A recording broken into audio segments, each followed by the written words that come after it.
பிறகு அயோத்தியில் தசரதுடைய மந்திரிகளும் வசிஷ்டரும் ராமனுடைய பட்டாபிஷேகத்திற்கு வேண்டிய மங்கள திரவியங்களை சம்பாதித்தார்கள்.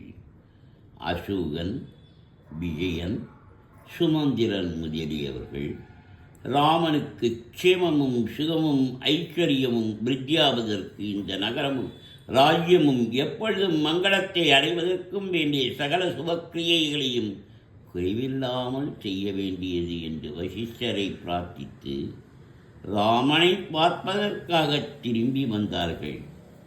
திவ்யாசுவங்கள் பூட்டிய ரதத்தில் மாதளி சாரத்தியம் செய்ய தேவகணங்கள் புடைசூழ இந்திரன் வருவது போல் திவ்யமான ரதத்தில் சுமந்திரம் சாரத்தியம் செய்ய சகோதரர்களும் வானர்களும் ராட்சசர்களும் பிரஜைகளும் புடைசூழ ராமச்சந்திரன் விளங்குவதை கண்டார்கள்.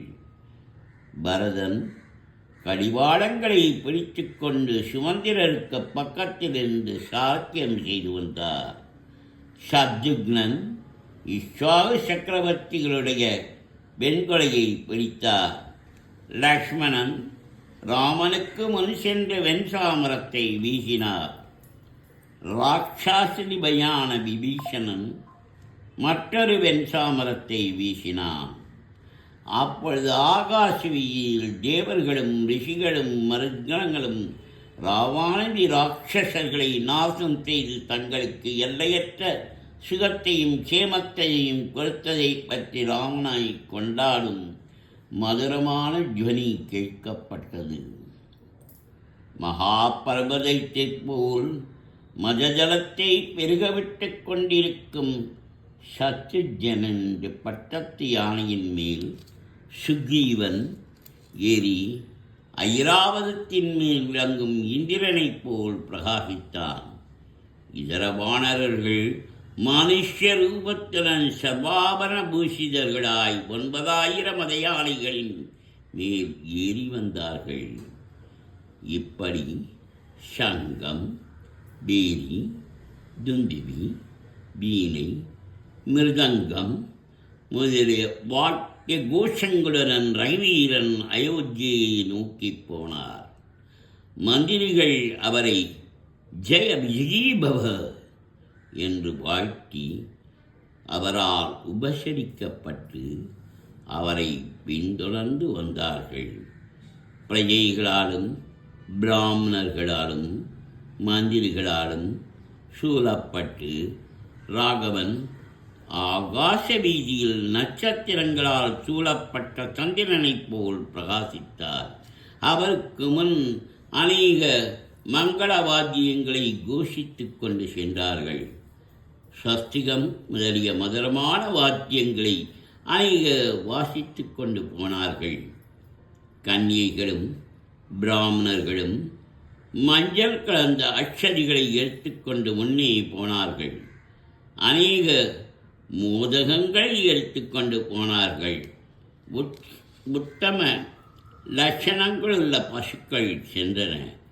ராமனுக்கும் சுக்ரீவனுக்கும் நேர்ந்த சேகத்தையும் வாயுபுத்திரனுடைய பிரபாவத்தையும் வானர்களுடைய பராக்கிரமத்தையும் ராட்சசர்களுடைய பலத்தையும் பீஷனுடைய சகாசத்தையும் ராமன் மந்திரிகளுக்கு விஸ்தாரமாய் எடுத்துச் சொன்னார். அதை கேட்டு நகரத்து ஜனங்கள் ஆச்சரியமடைந்தார்கள். இப்படி பேசிக்கொண்டே சகல சௌக்கியங்களும் பொருந்தின ஜனங்களால் அலங்கரிக்கப்பட்ட அயோத்தியில் ராமன் பிரவேசித்தார்.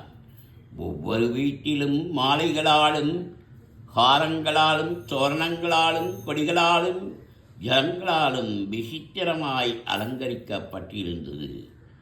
ராமன் பிரஜைகளால் வாழ்த்தப்பட்டு இஷ்வாகு வம்சத்தரசர்கள் வசிக்கும் அரண்மனையில் பிரவேசித்தார். கௌசல்யை, சுமித்ரை, கைகேயி முதலிய ராஜ்யன பத்தினிகளை நமஸ்கரித்து பரதனை நோக்கி, அழகான அசோகத் தோற்றத்துடன் விளங்கும் உத்தமமான என் அரண்மனையில் சுக்ரீவன் தங்கட்டும் என்றார். அவருடைய அபிப்பிராயத்தை பரதன் அந்த வார்த்தைகளால் அறிந்து கொண்டு சுக்ரீவனுடைய கையை பிடித்த அந்த அரண்மனைக்கு அழைத்து கொண்டு போனார். பிறகு பாரிசாரகர்கள் சத்ருக்னனுடைய உத்தரவால் தீபங்களையும் ஆசனங்களையும் விரிப்புகளையும் படுக்கைகளையும் அந்த அரண்மனையில் கொண்டு போய் வைத்தார்கள். பிறகு சத்ருக்னன் சுக்ரீவனை பார்த்து, பிரபோ, ராமனுடைய அபிஷேகத்திற்காக வானரர்களை அனுப்புங்கள் என்றார். 4 வானர சிஷ்யர்களை அழைத்து ரத்தனங்களில் வைத்த 4 ஸ்வர்ண கட்டங்களை கொடுத்து, வானர்களே, பொழுது விடியும் 4 திக்குகளிலும் உள்ள சாகரங்களிலிருந்தும் புண்ணிய தீர்த்தங்களிலிருந்தும் பரிசுத்தமான ஜலத்தை கொண்டு வந்து சித்தமாக இருக்க வேண்டும் என்று ஆக்ஞாபித்தான். உடனே மதயானைகளைப் போன்ற வானர வீரர்கள் ஆகாசத்தில் கிளம்பி கருடனைப் போல் அதிவேகமாய் போனார்கள். ஜாம்பவான், ஹனுமான், வேகதஸ்தி, ரிஷபன் முதலியவர்கள் தங்க கலசங்களில் 500 ரதிகளிலிருந்து புண்ணிய தீர்த்தங்களை கொண்டு வந்தார்கள். விசேஷணன் கிழக்கு சமுத்திரத்திலிருந்தும், ரிஷபன் தெற்கு சமுத்திரத்திலிருந்தும், கவயன் மேற்கு சமுத்திரத்திலிருந்தும், நடன் வடக்கு சமுத்திரத்திலிருந்தும் ஜலத்தை கொண்டு வந்தார்கள். வானரங்கள் ராமனுடைய அபிஷேகத்திற்காக புண்ணிய ஜலங்களை கொண்டு வந்தார்கள் என்றறிந்து சத்ருக்னும் மந்திரிகளும் வசிஷ்டருக்கும் இதர சிநேகிதர்களுக்கும் தெரிவித்தார். பிறகு இஸ்வாகுகுல சக்கரவர்த்திகளுக்கு குருவும் தீர்காயுள்ள வரமான வசிஷ்ட மகரிஷி இந்திரியங்களையும் மனத்தையும் சமாதானம் செய்து சகல பிராமணர்களுடைய அனுமதியை பெற்று ஸ்ரீராமனை சீதாதேவியுடன் ரத்னமயமான சிம்மாசனத்தில் உட்காரச் செய்தார். தேவேந்திரனை அஷ்டவசுக்கள் அபிஷேகம் செய்தது போல் வசிஷ்ட, வாமதேவ, ஜாபாலி, காட்சப, காத்யாயன, ஸ்ரீயங்க, கௌதம, விஜய என்ற 8 மகாத்மர்களும் வேதோந்த மந்திரங்களை ஜெபித்து ஸ்ரீராமச்சந்திரனை பரிமளத்திரவியங்கள் கலந்த புண்ணிய தீர்த்தத்தால் விதிப்படி பட்டாபிஷேகம் செய்தார்கள். பிறகு சகல ஔஷதிகளும் ரசங்களும் கலந்த புண்ணிய ஜலத்தால் ரித்விக்குகளும் யுத்த வீரர்களும் வர்த்தகத் தலைவர்களும் ரகுவீரனை அபிஷேகம் செய்தார்கள். ஆகாச வீதியில் லோகபாலகர்களும் தேவகணங்களும் நின்று ஆனந்தமாய் கொண்டாடினார்கள். சத்ருக்னன் வெண்குடை பிடித்தார், சுக்ரீவன் வெண்சாமரம் போட்டார். இந்திரனால் அனுப்பப்பட்ட வாயு பகவான் எண்ணிறந்த தங்கத் தாமரை புஷ்பங்களால் அமைக்கப்பட்ட ஒரு பிரகாசமான மாலையையும் நவரத்தினங்கள் கலந்த ஒரு முத்துஹாரத்தையும் கொண்டு வந்தார். தேவகந்தர்வர்கள் அந்த மோட்சவ மையத்தில் மதுரமாய் பாடினார்கள். அப்சரஸ் கணங்கள் சாதுரியமாய் நாட்டியம் செய்தார்கள். சமஸ்த பயிர்களால் பூமி செழித்தது. விருட்சங்கள் பழங்களால் நிறைந்தன. புஷ்பங்களிலிருந்து நேர்த்தியான பரிமளம் வீசிற்று. எண்ணிருந்த பசுக்களையும் கன்றுகளையும் காளைகளையும் குதிரைகளையும் 30 கோடி தங்க நாணயங்களையும் பலவித ஆபரணங்களையும் வஸ்திரங்களையும் ரகுநாதன் பிராமணர்களுக்கும் மற்ற ஜாதியர்களுக்கும் கொடுத்தார். நவரத்னங்களை வைத்து சூரியனைப் போல் பிரகாசிக்கும் ஒரு தங்ககாரத்தை ராகவன் சூரியபுத்திரனான சுக்ரீவனுக்கு கொடுத்தார். வாலிபுத்திரனான அங்கதனுக்கு நவரத்தினங்கள் இழைத்த 2 அங்கத வடை, அதாவது தோள் வடைகளை கொடுத்தார். சந்திரகிரகங்களைப் போல் ஒளி வீசும் ரத்தினங்கள் கலந்த ஒரு முத்துகாரத்தை சீதைக்கு கொடுத்தார். அவள் 2 உத்தமமான வஸ்திரங்களையும் அநேக ஆபரணங்களையும் பர்த்தாவின் அனுமதியை கஞ்சாலையால் அறிந்து ஆஞ்சநேயருக்கு கொடுத்தாள்.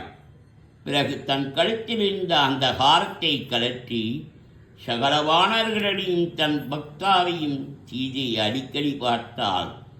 ராமன் அவருடைய கருத்தை அறிந்து, சீதே, எவனிடத்தில் உனக்கு விசேஷ சித்தி இருக்கிறதோ, எவனிடத்தில் ஆண்மையும் பராக்கிரமும் புத்தியும் எல்லையற்று விளங்குகின்றனவோ அவனுக்கு இதை வெகுமானமாக கொடு என்றார். உடனே சீதை அந்த ஹாரத்தை ஆஞ்சநேயனுடைய கழுத்தில் போட்டாள். அதனால் சந்திரகிரகங்கள் சூழ்ந்த வெண்மையான மேகங்களால் விளங்கும் பர்வதத்தை போல் அவர் பிரகாசித்தார். மைந்தன், விவிதன், நீலன் முதலிய சகல வானர்களுக்கும் அவர்களுடைய உத்தம குணங்களுக்கு தகுந்தபடி வஸ்திரங்களையும் பூஷணங்களையும் அபரிதமாய் கொடுத்தார். சுக்ரீவன், ஹனுமான், ஜாம்பவான் முதலிய வானர வீரர்கள் ரத்தினங்களாலும் வஸ்திரங்களாலும் ஆபரணங்களாலும் பூஷணங்களாலும் வெகுமதி செய்யப்பட்டு தங்கள் இருப்பிடம் போனார்கள்.